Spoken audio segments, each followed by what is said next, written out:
ये कहानी एक ऐसी औरत के ऊपर आधारित है जिसका पति जंग में घायल हो जाता है और फिर वो अपनी पत्नी की पर्सनल जरूरतों को पूरा नहीं कर पाता, जिस वजह से वो औरत अपने ही नौकर के साथ अपनी जरूरतों को पूरा करती है। अब इसके बाद कहानी में आगे क्या होता है ये हम आज की इस एक्सप्लेनेशन में देखने वाले हैं। पर दोस्तों उससे पहले अगर आपने मेरे दूसरे चैनल को अभी तक सब्सक्राइब नहीं किया तो प्लीज उसे भी जल्दी से सब्सक्राइब कर लीजिए। वहाँ पर मैं इससे भी तगड़ी तगड़ी मूवीज को एक्सप्लेन कर रहा हूँ। तो चलिए अब बढ़ते हैं एक्सप्लेनेशन की तरफ। फिल्म का नाम है लेडी चैटरलीज लवर और ये फिल्म 2015 में रिलीज हुई थी। मूवी की शुरुआत में हम कुछ लोगों को देखते हैं जो एक खदान में काम कर रहे होते हैं। तभी अचानक वहाँ एक धमाका होता है और ओलिवर नाम का एक आदमी जो उस खदान में काम करता था वो उनकी मदद के लिए भागता है और लोगों को बाहर निकालता है। पर उनमें से टेडी नाम के एक आदमी की मौत हो जाती है और उसकी डेड बॉडी को उसके घर पहुंचाया जाता है। इसके बाद एक पार्टी में हम कोनी नाम की एक खूबसूरत लड़की को देखते हैं। तभी उसके पास एक आदमी आता है जिसका नाम क्लिफर्ड चैटरली था और वो बहुत अमीर था। अब कुछ देर तक बातें करने के बाद वो दोनों एक दूसरे से इम्प्रेस हो जाते हैं और साथ में डांस करने लगते हैं। लेकिन कोनी के दोस्त डंकन को ये बिल्कुल भी पसंद नहीं आता क्योंकि वो भी कोनी से प्यार करता था। अब इन दोनों की ये मुलाकात प्यार में बदल जाती है और वो दोनों एक दूसरे से शादी कर लेते हैं। और शादी के वक्त वो दोनों ये कसम खाते हैं कि वो दोनों एक दूसरे से हमेशा वफादार रहेंगे और कभी भी एक दूसरे का साथ नहीं छोड़ेंगे। अब उन दोनों की मैरिज लाइफ बहुत अच्छी चल रही थी, पर अगले दिन ही क्लिफर्ड को सेना में जाना पड़ता है क्योंकि वो एक सोल्जर था। वहीं जंग के दौरान क्लिफर्ड घायल हो जाता है और उसे वापस घर भेज दिया जाता है। आज क्लिफर्ड घर आ रहा था और सभी बहुत ज्यादा खुश थे और उसका वेलकम करने के लिए घर के बाहर खड़े थे। क्लिफर्ड को देखकर कोनी बहुत ज्यादा खुश होती है, पर तभी हम देखते हैं कि जंग में घायल होने के बाद क्लिफर्ड के पेट के नीचे का पूरा हिस्सा पैरालाइज हो जाता है। अब क्लिफर्ड अपनी हालत से लाचार था और वो सबको थैंक यू बोलकर अंदर आ जाता है। वहीं कोनी क्लिफर्ड को जिंदा देखकर खुश तो हो रही थी, पर वो भी अंदर ही अंदर बहुत दुखी थी। उनकी खुशियों भरी जिंदगी में कभी ऐसा मोड़ भी आएगा ये किसी ने सोचा नहीं था। इसी बात से दुखी होकर क्लिफर्ड खुद को मारने की कोशिश भी करता है, पर तभी कोनी उसे रोक लेती है और वो उसे विश्वास दिलाती है कि वो हमेशा उसके साथ रहेगी। अब इसकी दूसरी तरफ हम ओलिवर को देखते हैं जो अपनी मंगेतर को लेटर लिख रहा होता है। इस बार ओलिवर किसी खदान में काम नहीं कर रहा था, बल्कि इस बार वो जंग में था। कुछ दिनों बाद जब ओलिवर अपने घर आता है तो वो अपनी मंगेतर को किसी दूसरे आदमी के साथ देख लेता है और वो उससे बिना मिले ही वहाँ से चला जाता है। कुछ दिनों बाद ओलिवर काम मांगने के लिए क्लिफर्ड के पास जाता है। फिर जब क्लिफर्ड उससे बात कर रहा होता है तब उसे पता चलता है कि ओलिवर जंग में उसी के अंडर काम कर रहा था।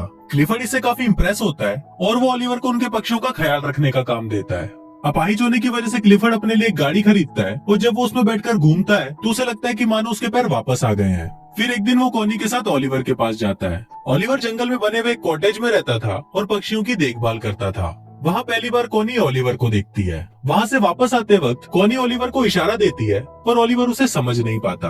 अगले दिन एक मेड कोनी के पास आती है और उसे बोलती है कि ओलिवर अपने कॉटेज की चाबी मांग रहा है। इस पर कोनी खुद उसे चाबी देने के लिए उसके पास जाती है। फिर जब वो ओलिवर के पास पहुँचती है तो ओलिवर उससे ठीक से बात नहीं करता और उसे बोलता है कि आपको ये तकलीफ उठाने की कोई जरूरत नहीं थी। कोनी को भी ओलिवर के इस बिहेवियर पर गुस्सा आ जाता है और वो गुस्से में वहाँ से चली जाती है। अगले दिन ओलिवर कोनी को एक लेटर लिखता है जिसमें वो अपने बर्ताव के लिए उससे माफी मांगता है। इसके बाद कोनी फिर से उससे मिलने के लिए उसके कॉटेज में जाती है जहाँ ओलिवर अपनी शर्ट उतारकर काम कर रहा था। फिर जब कोनी उसके बदन को देखती है तो उसके भी तन बदन में आग लग जाती है। ये देखकर कोनी खुद को कंट्रोल नहीं कर पाती और वो ओलिवर के पास जाने लगती है, पर तभी ओलिवर भी उसे देख लेता है और अपनी शर्ट वापस पहन लेता है क्योंकि वो कोनी की इज्जत करता था। कोनी को वो जगह बहुत पसंद थी, इसलिए वो ओलिवर को बोलती है कि मैं हर रोज यहाँ पर पेंटिंग करने आऊंगी। इस पर ओलिवर उसे बोलता है कि मैं ये जगह आपके लिए साफ कर दूंगा और मैं किसी और जगह चला जाऊंगा। कोनी उसे बोलती है कि तुम्हें कहीं भी जाने की जरूरत नहीं है और तुम उसे इतना भाग क्यों रहे हो। यहाँ कोनी ओलिवर से गुस्सा हो जाती है और वहाँ से जाने लगती है,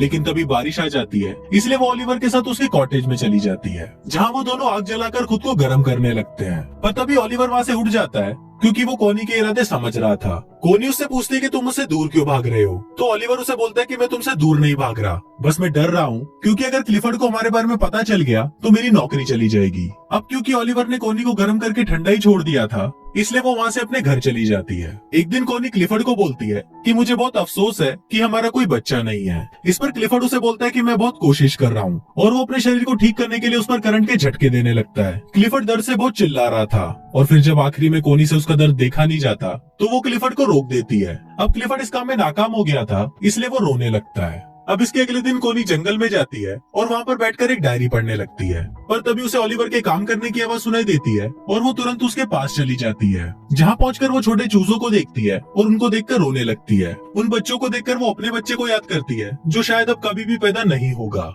अब कोनी को रोता हुआ देखकर ओलिवर उसके पास आता है और उसे गले लगा लेता है। अब ओलिवर भी कोनी को पसंद करने लगा था, इसलिए वो उसे अपने साथ अपने कॉटेज में ले जाता है, जहाँ वो दोनों घपाघप करते हैं। अब कोनी पूरे दिन ओलिवर के साथ ही रहती है और फिर जब शाम होने को आती है तो ओलिवर उसे घर छोड़ने उसके साथ जाता है। जाने से पहले कोनी ओलिवर से पूछती है कि तुमने जो किया है क्या तुम्हें उसका कोई पछतावा है, जिस पर ओलिवर उसे बोलता है कि नहीं, मैं तुमसे प्यार करने लगा हूँ और अब तुम सिर्फ मेरी हो। उसी रात बहुत तेज तूफान आता है और बादल गरजने लगते हैं। ओलिवर को कोनी की बहुत याद आ रही थी, इसलिए वो बहुत ज्यादा दारू पी लेता है। वहीं कोनी की नींद भी उड़ जाती है और वो भी ओलिवर की याद में सो नहीं पाती। फिर वो खिड़की से ओलिवर के घर की रोशनी को देखती है और वो खुद को रोक नहीं पाती और दौड़ते हुए ओलिवर के पास चली जाती है और उसे जाते हुए उसके घर की एक मेड देख लेती है। ओलिवर भी वहाँ कोनी का इंतजार कर रहा था और वो कोनी को बोलता है कि मुझे नहीं लगा था कि तुम मुझसे मिलने आओगी। इस पर कोनी उसे बोलती है कि मैं तुम्हें कभी भी अकेला नहीं छोड़ूंगी और फिर वो दोनों वहाँ पर घपाघप करने लगते हैं। एक दिन क्लिफर्ड के घर पर एक पार्टी होती है जहाँ पर डंकन भी आया होता है।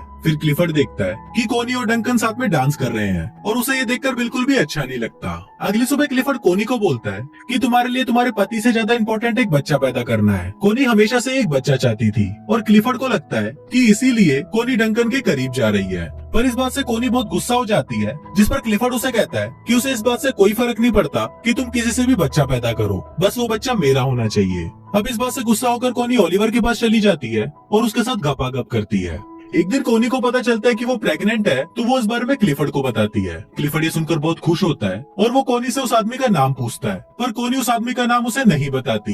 एक दिन क्लिफर्ड ओलिवर से मिलने उसके पास जाता है और वो कोनी को भी अपने साथ चलने को बोलता है। अब वो दोनों जा ही रहे होते हैं, पर तभी ओलिवर पीछे से आता है और वो कोनी को किस करने लगता है। अब ये दोनों किस कर ही रहे होते हैं, पर तभी क्लिफर्ड कोनी को आवाज लगाता है। दरअसल क्लिफर्ड की गाड़ी कीचड़ में फंस गई थी। तभी वहाँ पर ओलिवर आता है और वो उसकी गाड़ी को धक्का लगाने लगता है, पर इसी दौरान वो जोर जोर से खांसने लगता है। दरअसल ओलिवर जब खदान में काम करता था तो उसके लंग्स खराब हो गए थे। अब फाइनली ओलिवर उसकी गाड़ी को कीचड़ से निकाल देता है और खांसता हुआ वहाँ से चला जाता है। थोड़ी देर बाद कोनी ओलिवर के पास आती है तो ओलिवर उसे गुस्से में बताता है कि उसने 12 सालों तक उनकी खदानों में काम किया और अपने लंग्स खराब किए और इसके बाद उसे जंग के लिए फ्रांस भेज दिया गया। वो बोलता है कि मेरी लाइफ तुम लोगों जैसी नहीं है, इसलिए तुम अपने पति के पास चली जाओ। अब एक दिन कोनी की मेड मिस बोल्टन ओलिवर के कॉटेज में आती है, जहाँ उसे कोनी की डायरी मिलती है और उस डायरी को देखकर उसे समझ आ जाता है कि कोनी के पेट में जो बच्चा है वो ओलिवर का है। एक दिन क्लिफर्ड आने वाले बच्चे की खुशी में अपने घर पर एक पार्टी रखता है, पर तभी वहाँ पर मिस बोल्टन आती है और वो क्लिफर्ड को बता देती है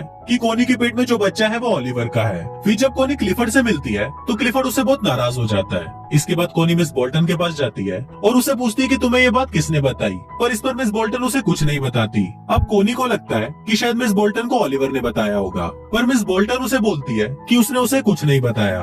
अब इस पर कोनी रोने लगती है और वो उसे बोलती है कि मैं ओलिवर से बहुत प्यार करती हूँ। फिर मिस बोल्टन उसके पास आती है और उससे माफी मांगते हुए बोलती है कि जल्दी ओलिवर के पास जाओ वरना तुम्हारा पति उसे मार देगा। ये सुनकर कोनी भागते हुए ओलिवर के आउट हाउस में जाती है और देखती है कि वहाँ पर कोई नहीं था। ये देखकर कोनी रोने लगती है, पर तभी वहाँ पर ओलिवर आ जाता है और उसे देखकर कोनी उसे गले लगा लेती है। इसके बाद हम देखते हैं कि कोनी क्लिफर्ड के घर पर आती है, जहाँ कोनी उससे डिवोर्स मांगती है, पर क्लिफर्ड उसे मना कर देता है और ओलिवर को बुलाने के लिए बोलता है। पर फिर जब ओलिवर वहाँ पर आता है तो वो दोनों आपस में बहस करने लगते हैं और फाइनली कोनी और ओलिवर क्लिफर्ड के घर को छोड़कर चले जाते हैं। उनके जाते वक्त क्लिफर्ड वहाँ पर आता है और वो कोनी को तलाक देने के लिए मान जाता है। अब कोनी और ओलिवर क्लिफर्ड से बहुत दूर चले जाते हैं और हमेशा हमेशा के लिए साथ रहते हैं और कुछ इसी तरह से ये फिल्म यहीं खत्म हो जाती है।